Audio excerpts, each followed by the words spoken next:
Okay, कल सब वैसे चीयर तो साउथ अफ्रीका को कर रहे थे। 2-3 रीज़नों से, एक तो सब थोड़ा-सा हमारी second favourite team I think सब लोगों की साउथ अफ्रीका ही रही है पिछले काफ़ी समय से। और दूसरा समहाउ सबको ये लगता है कि शायद South Africa would have been an easier opponent for us, क्योंकि बड़े मैचों में हमारा साउथ अफ्रीका के अगेंस्ट थोड़ा पलड़ा भारी रहा है। न्यूज़ीलैंड के साथ थोड़ा-सा वो वर्ल्ड कप का वो दर्दनाक सेमीफाइनल याद आ जाता है। तो इस वजह से, लेकिन जो भी है, टीम इंडिया को ऑल द बेस्ट। और अगर ये जीत जाएंगे तो मैं एक्चुअली अगर एक प्लेयर है जिसके लिए मैं चाहता हूँ कि ये हम जीते, वो है रोहित शर्मा, क्योंकि वो जो वर्ल्ड कप फाइनल में जो वो हार थी वो सबसे ज़्यादा वो उन्हीं का था। और शमी, इन दो प्लेयर्स की वजह से आई थिंक शमी भी वर्ल्ड कप डिजर्व करते थे।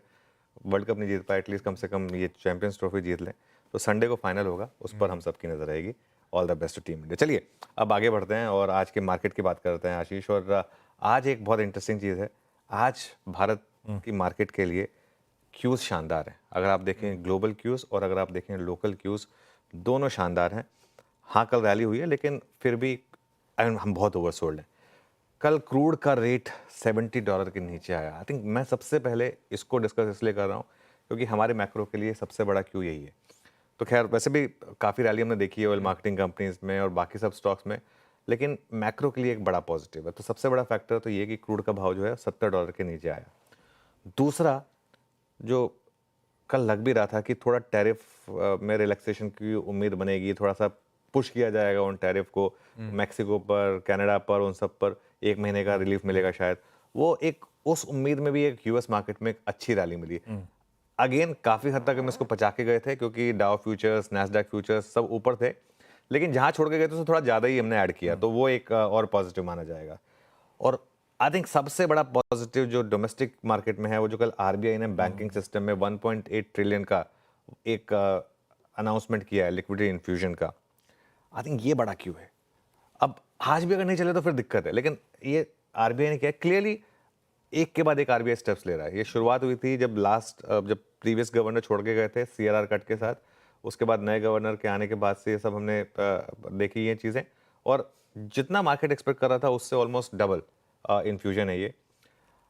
प्लस जो टैक्स कट हुआ था बजट में, आई थिंक उसका भी इम्पैक्ट अब थोड़ा सा देखने को मिलेगा यहाँ से। तो इसके लिए आज मुझे लग रहा है बैंक्स में, एनबीएफसीज में शायद एक अच्छी रैली देखने को मिले, खासतौर से एनबीएफसीज में। और कुछ मुझे लग रहा है रब ऑफ इम्पैक्ट इसका आपको ऑटो और एफएमसीजी में भी देखने को मिलेगा। क्रूड का डिक्लाइन प्लस लिक्विडिटी प्लस थोड़ा सा टैक्स कट, आई थिंक एक परफेक्ट कॉकटेल है ऑटो और एफएमसीजी के लिए, कंजम्पशन के लिए। कल भी देखिए आप, ऑटो एफएमसीजी में अच्छी रैली हुई थी। एफएमसीजी में तो देखिए लास्ट में किस तरीके से, एक ऐसा लग रहा है कि ये स्टॉक इंडेक्स है, मतलब ये स्टॉक है, कोई इंडेक्स नहीं है। जिस तरीके से लास्ट में भागा है, 1.5% एफएमसीजी इंडेक्स ऊपर था। यहाँ पर मुझे लग रहा है कि अच्छा एक्शन देखने को मिल सकता है। अच्छा, एक और चीज़, हमने एक बात हमेशा की है कि 22,000 के आसपास निफ्टी उन लेवल्स पर है जहां पर एज एन इन्वेस्टर अच्छे लेवल है। अब इसका मतलब ये नहीं है कि निफ्टी किस नहीं जा सकता है, लेकिन वो आप कभी टाइम नहीं कर पाएंगे। तो 22,000 उसके आसपास एक अच्छा मौका होगा ईटीएफ इन्वेस्टर के लिए। अभी भी मैं ये नहीं कह सकता कि ट्रेडिंग बॉटम बना या नहीं बना, ये आई थिंक प्रिडिक्ट कोई नहीं कर सकता। ये बाद में ही पता चलेगा, हमें टाइम के साथ पता चलेगा कि बॉटम बना या नहीं बना। लेकिन कल एक ट्रेडिंग साइड से एक अच्छी चीज़ हुई बहुत समय के बाद। 31 जनवरी के बाद पहली बार, पूरे फरवरी में नहीं हुआ था ये, 31 जनवरी के बाद पहली बार निफ्टी में लॉन्ग बिल्डअप हुआ। तो ये एक मेरे ख्याल से एक अच्छी चीज़ है। लेट्स होप, फिंगर्स क्रॉस की चीज़ें बढ़िया होंगी यहाँ से। हाँ भाई, एक दिन का रिलीफ मिला है, उससे बड़ी खुशी हो रही थी। थोड़ा बहुत और इंच अप करें, हालात सुधरें। डेटा पॉइंट सजेस्ट कर रहे हैं कि कुछ हद तक हालात शायद पटरी पे आए। आज के स्पेसिफिक क्यूज और कल बाजार, अभी वो ट्रेड सेटअप में और डिटेल में डिस्कस कर लेंगे। कैश में कम सेलिंग, कुछ लॉन्ग्स बिल्डअप होते हुए एफआईज की तरफ से, तो मामला थोड़ा बहुत लग रहा है बातचीत से पटरी पे आ रहा है। ऐसे में हम कितने उत्साहित हों, क्यों ये इसलिए पूछ रहा हूं, क्या ऐसा लग रहा है बाजार का वो ट्रेंड बदल गया है क्या? क्योंकि हमने इस तरह का प्रेशर 5 महीने से निफ्टी में दबाव, मंथ ऑन मंथ, 10 दिनों से लगातार बिकवाली का प्रेशर, और फरवरी की सीरीज तो डराने वाली थी। मेरे ख्याल से चुनिंदा 3 ग्रीन में सेशन, बाकी सब लाल थे। इस तरह का मूड था। अब कुछ रिस्पाइट ट्रेंड बदल रहा है या मैं फालतू कंक्लूजन में जंप कर रहा हूं? देखिए, इस मार्केट में ना जल्दी कुछ कंक्लूड मत करिए, क्योंकि मार्केट को 2 दिन लगता है आपके व्यू को कंप्लीटली धराशायी करने में। बड़ा ट्रेंड मैं कहूँगा अभी भी नेगेटिव है बाजार का। जो लार्जर ट्रेंड है वो अभी भी नेगेटिव है। और इस रैली को अब आप एक नया ट्रेंड मत मानिए, ये मत समझिए कि कुछ एक नए ट्रेंड की शुरुआत हो गई है। ये तो हमेशा हमको बाद में पता चलेगा कि ये बॉटम बना था या नहीं बना था, ये नई रैली की शुरुआत हुई थी या नहीं हुई थी। मैं एक चीज़ बोलता हूँ आशीष, मैं हमेशा कहता हूँ हमारा काम ये नहीं है कि एक लार्ज मार्केट में बस व्यू लेके बैठ जाना। ठीक है, एक बार गलती हुई थी वो, लेकिन उसके बाद से हमेशा हमने एक चीज़ कही है कि रिस्क रिवॉर्ड नापिए, स्क्रीन देखिए, दोनों तरफ की ट्रेड लेने के लिए तैयार रहिए और मार्केट जो कहे इवेंचुअली वो करिए। अब रिस्क रिवॉर्ड हमारा काम है उसको एनालाइज करना। रिस्क रिवॉर्ड कहता है कि इस समय निफ्टी के शेयरों को आप खरीदिए, जो आज सुबह बैंक ऑफ अमेरिका की रिपोर्ट भी कह रही है फॉर एग्जांपल। ये रिस्क रिवॉर्ड सिंपल कह रहा है कि आप निफ्टी के अच्छे शेयरों को खरीदिए, यहाँ पर पैसा बनेगा। रिस्क रिवॉर्ड ये भी कहता है कि जो अच्छे मिड कैप है, मैं एक और बात बोल रहा हूँ, अच्छे मिड कैप हैं वहाँ एवरेजिंग करिए। अगर आपने स्टॉक्स लिए हुए हैं और 15-20% गिरे हैं वो स्टॉक्स, बहुत ज़्यादा नहीं, तो अच्छे शेयर हैं वो, अगर वो थीसिस इंटैक्ट है। जैसे मैंने एक एग्जांपल लिया था इंटरग्लोब का, ऐसे आप कई स्टॉक्स ढूंढ सकते हैं। उनमें अगर आप बहुत हायर लेवल पे फंसे हुए हैं तो थोड़ा सा आप एवरेज कर सकते हैं। ये एक और चीज़ कहती है। रिस्क रिवॉर्ड ये भी कहती है कि खराब मिड कैप में चाहे लॉस हो रहा हो लेकिन बुक करिए, और अगर रैली हो रही है तो उस रैली में से निकलने की कोशिश करिए। ऐसे कई स्टॉक्स आपको मिल जाएंगे, मैंने कई बार नाम भी लिए, दोबारा रिपीट नहीं करूंगा, लेकिन ऐसे कई स्टॉक्स में आप लॉस भी बुक करिए। रिस्क रिवॉर्ड ये भी कहता है कि रोज़ आपको ट्रेडिंग अप्रोच नई रखनी होगी। कई बार ऐसा होगा कि आप शुरुआत करेंगे सेल ऑन रैली की अप्रोच से, लेकिन अगर मार्केट पहले घंटे में आपको इंडिकेशन दे देगी, जैसा कल दिया मार्केट ने, तो बाय ट्रेड में भी कन्वर्ट हो जाएगा वो। और उसमें कोई विरोधाभास नहीं है, और ना ही कोई वो अश्विनी गुजराल कहते थे कि हमारा काम है रिस्क रिवॉर्ड देख के ट्रेड करना। हमारा काम ये नहीं है कि हम सही पड़े थे गलत पड़े थे। अगर आप वो करने बैठ जाएंगे तो फिर स्टॉक मार्केट आपके लिए नहीं है। ठीक है, अगर आप ये सब नहीं कर सकते तो दूर रहिए कुछ दिन तक स्टॉक मार्केट से, कुछ नहीं बिगड़ जाएगा आपका। 22,700 के ऊपर अगर आप 3-4 दिन बंद हुए, मतलब 20 डेमा को क्रॉस करके, उसके बाद उसके ऊपर थोड़ा क्वेश्चन बना के, अगर आप उस लेवल के ऊपर 3-4 दिन बंद हुए, तब मैं कहूँगा कि बड़ा ट्रेंड बदला है। एक चीज़ और ध्यान रखिए, कोई ज़रूरी नहीं है कि आप एग्जैक्ट बॉटम पे ही मार्केट को बाय करें। फॉर एग्जांपल, अगर आपने, कई लोग होते हैं जो ये खुश होने में कि हमने तो 22,050 पे ले लिया था, गुड फॉर यू। कोई 22,300 पे भी लेके ज़्यादा पैसा बना लेगा आपसे। तो वो डिपेंड करता है कि आप कितने समय तक उस ट्रेंड में रह सकते हैं, कितनी आपकी पोजीशन साइज होती है उस चीज़ के ऊपर। एक चीज़ और ध्यान में रखनी है हमको, अभी हम ये अज्यूम करके चलेंगे कि एफआईआईज इस रैली में बेचेंगे, क्योंकि पिछली बार भी हर रैली में उन्होंने बेचा ही है, वो बेच रहे हैं भारतीय मार्केट में। तो ये हो सकता है कि आगे अगर और रैली हो तो एफआईआईज और बेचें। लेकिन जो भी है, मेन व्यू ये है कि अभी कुछ टाइम के लिए शायद एक short covering rally play out हो। बाकी स्क्रीन बता देगी हमको कि वो हो रही है या नहीं हो रही है। ओके, चलिए, ये हो गया मोटा मोटी जामा, किस तरह का ट्रेंड, किस तरह के समीकरण इस समय भारतीय बाजार के लिए। जब ना करें कंक्लूजन पे, लेकिन हाँ, समीकरण बढ़िया दिख रहे हैं। ऐसे में ग्लोब से डिटेल में समझ लेते हैं किस तरह की क्यूज आए, हुआ क्या, क्यों यूएस 2 दिनों की गिरावट के बाद कल फाइनली जाके घूमा, और उसके बाद समझेंगे कुछ सटल हिंट्स आए थे ट्रेड सेटअप के, किस तरह की सेलिंग हो रही है, किस तरह के वायदा में बिल्डअप हो रहा है, पर वो डिटेल में समझ लेंगे। उसके बाद आज के सेशन की रणनीति बनाएंगे। तो पहले ग्लोब, गिफ्ट निफ्टी सुबह से कह ही रहा है कि हम हरे में ही शुरुआत करेंगे। बुरे ही नहीं है, क्योंकि कल हमने बहुत बढ़िया मूव्स देखे, तो उसके ऊपर यही कह रहा है कि 40-50 पॉइंट ऊपर खुलेंगे भाई साहब। एशिया बढ़िया कर रहा है, एशिया हमसे थोड़ा सा बेहतर दिख रहा होगा क्योंकि हमने एशिया को कल आउट परफॉर्म कर रहा था, पर पूरा एशिया बढ़िया लाजली मजबूती के साथ ट्रेड करता हुआ। फ्लिप करेंगे तो यूएस का हैंडओवर बढ़िया है, 1 से 1.5%, तीनों बेंचमार्क्स कल मजबूत थे, और 600 पॉइंट प्लस डाउ के पेन के बाद कल डाउ फाइनली जाके 500 पॉइंट चढ़ा, वो भी इंट्राडे में चढ़ता हुआ नजर आया। स्क्रीन्स पे तेजी हुई, क्यों हुई, क्या अपडेट्स हैं, समझ लेते हैं। हरमाज, गुड मॉर्निंग। दिख तो सब ठीक रहा है, मामला ठीक ही है, क्यों बाउंस बैक करे यूएस के मार्केट्स, क्या हुआ है? गुड मॉर्निंग आशीष, गुड मॉर्निंग अनुज। और मामला फिलहाल तो ठीक है, क्योंकि अब डोनाल्ड ट्रंप फिर से नेगोशिएशन टेबल पर आ गए हैं, जैसा कि अंदेशा था। और नेगोशिएशन टेबल पर इसलिए भी आया है क्योंकि जो ऑटो मेकर्स हैं उनको 1 महीने की रियायत दी गई है टैरिफ्स पर, और सिर्फ उन ऑटो मेकर्स को रियायत दी गई है जो यूएस मेक्सिको कनाडा अग्रीमेंट के कंप्लायंस में है। ये यूएसएमसीए का जो अग्रीमेंट है जो नाफ्टा के रिप्लेसमेंट में आया था, उसकी कंप्लायंस में जो भी ऑटो कंपनीज की गाड़ियां हैं उनको ये एग्जेम्पशन दिया गया है 1 महीने का। मगर अब क्लैरिटी इस पे चाहिए कि सिर्फ गाड़ियों पर ये लागू है या ऑटो पार्ट्स पर भी लागू है, इस पर क्लैरिटी की ज़रूरत है। और व्हाइट हाउस ने ये भी कहा है कि वो अगर कोई और इंडस्ट्री भी आकर उनके सामने अपना पक्ष रखना चाहे तो वो भी सुनने के लिए तैयार है। ये सबसे बड़ा ट्रिगर था जिसकी वजह से कल इंट्राडे से बाजार में तेज़ी हमें देखने मिली। और ये भी खबरें आ रही है कि कुछ एग्रीकल्चरल प्रोडक्ट्स पर भी एग्जेम्पशन हो सकता है, ये भी व्हाइट हाउस विचार कर रहा है। इस वजह से स्टेलांटिस, जनरल मोटर्स, फोर्ड, इन सभी शहरों में कल 6 से 10% की तेज़ी हमने देखी कल सेशन में।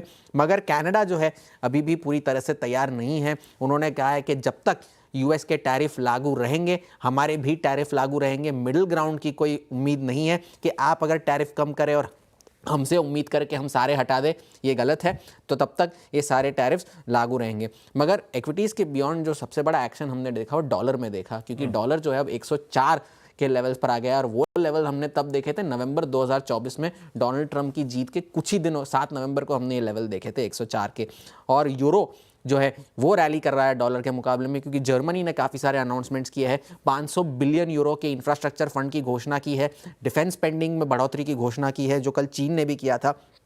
तो इस वजह से यूरो में तेज़ी देखने मिली है। और जर्मनी के बॉन्ड यील्ड्स जो है वो अब नवंबर 2023 के सबसे ऊंचे स्तरों पर आ गया है 2.8%। तो ये डॉलर की कमज़ोरी की वजह से सोने में तेज़ी थी, चांदी में तेज़ी थी, और कॉपर में 5% की तेज़ी हमने इसलिए देखी क्योंकि डोनाल्ड ट्रंप अब ये विचार कर रहे हैं कि स्टील और एल्यूमिनियम के बाद वहाँ पर भी 25% के टैरिफ लगाए जाए। एक और बड़ा ट्रिगर, तेल की कीमतें $70 के नीचे चली गई है 6 महीने के सबसे निचले स्तरों पर। इंट्राडे में तो 3 साल के निचले स्तरों पर चले गए थे दिसंबर 2021 के। सिटी तो अब कह रहा है कि $60 तक भी जा सकता है क्रूड। और मॉर्गन स्टैनली ने अपनी दूसरी तिमाही का टारगेट 75 से कम करके $70 कर दिया है। तो काफ़ी सारे पॉजिटिव ट्रिगर्स हैं। हैंडओवर अच्छा है, ऑटो मेकर्स पर नज़र रखिएगा और तेल की कीमतों पर तो नज़र रखनी ही है। बढ़िया है भाई, हैंडओवर कोई दिक्कत नहीं। अच्छी चीज ये है कि टैरिफ्स के फ्रंट पे कुछ एटलीस्ट टेम्पररी सही लेकिन एक रिलीफ, और दूसरा क्रूड हो रहा है बढ़िया कूल ऑफ। तो समीकरण ग्लोब के तो बढ़िया है। ग्लोब जो कर सकता था वो करके दे दिया है, अपन क्या कर लेंगे वो जानते हैं। अब सेटअप कैसा लग रहा है? कल आपने कुछ सटल हिंट्स दी, लेकिन ओवरऑल सेटअप को क्या जामा पहनाए? बिल्कुल, देखिए सेटअप की जहाँ तक बात है ना आशीष, थोड़ा सा रिलीफ कल मिला क्योंकि एफआई की सेलिंग थोड़ी सी कम हुई कैश मार्केट में। आप देखिए कैश मार्केट में करीब करीब 2900 करोड़ की सेलिंग हुई एफआईएस की। डीआईएस ने उसके सामने 3300 करोड़ के करीब की बाइंग की। आप देखिए बार्स आएंगे आपकी स्क्रीन पर, पिछले कई दिनों में आई थिंक ये एफआईएस की तरफ से सबसे कम सेलिंग है। और 11,000 करोड़ के करीब का हमने नंबर देख लिया था, उसके बाद से लगातार सेलिंग कम हुई है। और अगर आप इंडेक्स फ्यूचर्स में पोजीशनिंग देखेंगे वहाँ भी थोड़ा सा आपको चेंजेस नज़र आएंगे। अगली प्लेट में और ज़्यादा क्लियर होगा वो। आप देखिए एफआईएस ने 1845 लॉन्ग ऐड करे और 1000 शॉर्ट कम करे। इंडेक्स फ्यूचर्स में 400 करोड़ बाइंग की, स्टॉक फ्यूचर्स में 800 करोड़ की बाइंग की। तो अगर आप, मैं कह रहा हूँ ना, अगर इन तीनों को मिला दें तो एफआई की सेलिंग मेरे ख्याल से 1 महीने के लोएस्ट लेवल पर होगी। With in index futures Nifty और बैंक निफ्टी दोनों में बाइंग हुई। निफ्टी में 75 करोड़, बैंक निफ्टी में 168 करोड़। मेरे नंबर छोटे हैं लेकिन एटलीस्ट सेल तो नहीं है, कम से कम ये इंपॉर्टेंट चीज़ है। वो टेबल आएगी आपकी स्क्रीन पर।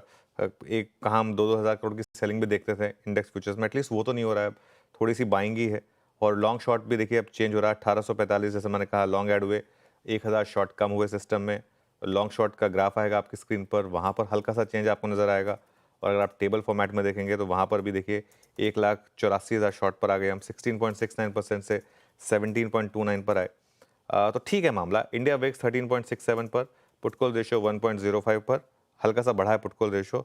और एक चीज़, बैन में ऑलरेडी एक स्टॉक था जो वही बना हुआ है। तो कुल मिलाकर सेटअप जो है रिलेटिवली पॉजिटिव है आज। सेटअप रिलेटिवली पॉजिटिव, ग्लोब का हैंडओवर बढ़िया, थोड़े बहुत अपने सेंटिमेंट सुधरे कल की उस चाल के बाद। तो ऐसे में अब निफ्टी का अप्रोच, आपने एक बैरियर तो बता दिया है अभी, शायद जहां तक जाए। तो ऐसे में अगर हल्के हरे निशान के साथ भी खुल रहे हैं तो खरीदारी करने का मन, या फिर खुलने के बाद स्क्रीन पे क्या ऑब्जर्व करें, क्या लेवल्स वॉच आउट करें? बिल्कुल, देखिए निफ्टी पर अप्रोच सिंपल है। पहले तो आज क्योंकि गैप अप हो रहा है, वैसे मुझे लग रहा है कि शायद हम इससे थोड़ा और ऊपर खुल जाएं, ये भी पॉसिबिलिटी है। पहला रेजिस्टेंस तो अच्छा कर रहा है। आयशा अच्छा कर रहा है, कोई रीजन नहीं है मार्केट के ना चलने का। हाँ, बहुत लोगों को लग रहा हो कि हमने कल काफी कुछ पचा लिया है, ये भी पॉसिबिलिटी है, लेकिन फिर भी मुझे लग रहा है कि थोड़ी और रैली बढ़नी चाहिए। 22,450 से 22,500 तक का मुझे लग रहा है कि एक जोन आपको आज दिखना चाहिए। ठीक है। ये 10 डे एक्सपोनेंशियल मूविंग एवरेज है और आपका ऑप्शंस का जोन है। यहाँ तक का मुझे लग रहा है कि एक्सपायरी वाले दिन एक मूव आएगा जहां पर आपका ऑप्शन सेलर शायद थोड़ा कंट्रोल लेने की कोशिश करे। अगर वो क्रॉस हुआ तो 22,600 से 22,700 जो 20 डे एक्सपोनेंशियल मूविंग एवरेज का जोन है वहां तक की जगह खुलेगी। अब सपोर्ट कहां पर आएगा? पहले 22,200 से 22,250 जो कल हमारा बड़ा रेजिस्टेंस था, ऑप्शंस का जोन था, और उसके बाद कल का लो 22,050 से 22,100 ये इंपॉर्टेंट सपोर्ट लेवल्स होंगे। कल हमने लॉन्ग पोजीशन कैरी करने की बात की थी क्लोजिंग में, उन पर आप 22,200 का एक स्टॉप लॉस रखें, और अगर फ्रेश बाइंग करनी है तो 22,250 से 22,300 के जोन का वेट करें और वहां पर फिर स्टॉप लॉस रखें 22,200 का। अगर 22,450 पे रिजेक्शन मिले, और रिजेक्शन बड़ा होना चाहिए, अगर 22,450 पर रिजेक्शन मिले तभी शॉर्ट करें, और अगर शॉर्ट कर रहे हैं वहां पर तो 22,500 के करीब का एक स्टॉप लॉस लगाएं बेसिकली। ये लीजिए, ये है आपके लिए निफ्टी की अप्रोच। थोड़ा सा ऐसा लग रहा है कि अनफिनिश्ड बिजनेस है अभी शायद थोड़ी सी तेजी तूल पकड़ेगी, थोड़ा और अपटिक्स दिखाएगा ये बाजार, और हो सकता है जितना गिफ्ट निफ्टी ऊपर खुलने की बात कर रहा है उससे एक शेड बेहतर ही भारतीय बाजार आज निफ्टी के वीकली कॉन्ट्रैक्ट की एक्सपायरी है, थर्सडे है, ध्यान रखिएगा। तो शायद शुरुआत तो एक बढ़िया नोट पे होगी। देखते हैं समीकरण आगे कैसे बैठते हैं। निफ्टी बैंक, हाँ ये सच है कि कल उस तरह से पार्टिसिपेट नहीं करा, कल सारे सेक्टरल इंडिसेस ग्रीन में थे, पर उसमें उस पैक में अंडर परफॉर्मेंस निफ्टी बैंक का लग रहा था आपको 0.5%, निफ्टी से ठंडा परफॉर्मेंस। पर ये भी ध्यान रखिए परसों भी निफ्टी बैंक ने सपोर्ट करा था और कल भी इंचअप कर रहा था। 2 अच्छे दिन रहे निफ्टी बैंक के लिहाज से भी निफ्टी, और आज तो खैर खबरों का तांता लगा हुआ है, फिर से आपने कही एक्सपेक्टेशन से बेहतर लिक्विडिटी इंजेक्शन की तैयारी, निफ्टी बैंक का अप्रोच। हाँ, निफ्टी बैंक में और एक अच्छी चीज़ है, निफ्टी बैंक में अब वो वीकली एक्सपायरी हुए दबाव है नहीं, वो मंथली होती है सिर्फ, तो ये भी एक अच्छी चीज़ है। और हो सकता है कि आज बैंक निफ्टी शायद इस रैली को लीड करे, ये भी पॉसिबिलिटी है। लेकिन अगर आज भी नहीं चला बैंक निफ्टी तो इसका मतलब फिर कुछ ना कुछ दिक्कत है, ओके, क्योंकि इतनी अच्छी न्यूज़ के बाद भी पिछली 2 बार भी ऐसा हुआ था। अगर आज भी नहीं चला तो कुछ दिक्कत है। यहाँ रेजिस्टेंस है आपकी 48,650 पर, 10 डे एक्सपोनेंशियल मूविंग एवरेज, हो सकता है हम इसके ऊपर खुलें। 48,850 पर 20 डे एक्सपोनेंशियल मूविंग एवरेज है आशीष, अगर ये निकल गया तो बड़ी बड़ी शॉर्ट कवरिंग हो सकती है बैंक निफ्टी में। लेकिन यहाँ रिजेक्शन मिले तो दिक्कत आएगी। सपोर्ट है आपका 48,000 टू 48,200 पर।